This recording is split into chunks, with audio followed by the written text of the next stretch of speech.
Thank you very Kala ko much. tatanungin mo na naman yung political. Eden Santos po from Net25. Good afternoon po, ES. Pwede naman daw pong sibakin ni Pangulong Marcos, yun pong mga gusto niyang alisin, bakit nagpasubmit pa raw po ng courtesy resignation. And pasensya na po if I have to ask this, di daw po ba ito parang pampapogi lang sa public? Ay, alam nyo, mahirap naman na sabihin nyo kung ano ang dapat, hindi na kailangan na mag-courtesy resignation. Ilagay ninyo ang sarili ninyo sa aming pwesto. Kung tamaan mo yung isang tao, ano ang lalabas na mukha mo? It's best that we did it this way so that it will be more honorable for them. Hindi naman kami yung diktador na magsasabi, oy, wala ka na, sisipain mo na. When I said that we are all serving at the will of the President, at the President's pleasure, we have to humanize.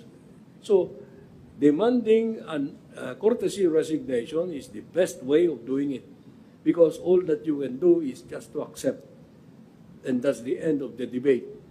You don't really need to follow what others are saying because they are not in the saddle.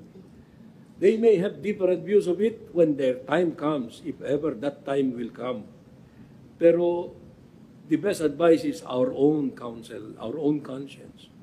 A quick follow-up lang po. Can you consider it as failure po on the part of the President na nakapaglagay po siya, nakapagtalaga ng mga official na underperforming or not performing well? And meron po ba tayong timeline kung kailan po mararamdaman ng ating mga kababayan itong mas maganda at maayos na serbisyo sa public sa mga bago? Dalawang tanong yan.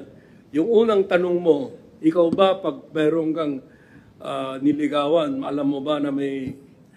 Ibig sabihin nun, at the start, you do not know how this guy will perform.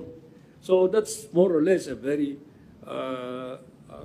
hindi ko masabi kung anong tanong yan. Yung pangalawa na tanong mo, ano na ba yun? Mararamdaman, kagad. Wala nang iba eh. Kung ang trabaho mo ay mag-deliver ng tinapay, deliver ka ng masarap na tinapay. Ganun lang. Hindi naman pwedeng, oy, bukas pa. Wag. Ngayon na. Kasi taong bayan naghihintay. Thank you very Kala ko much. tatanungin mo na naman yung political.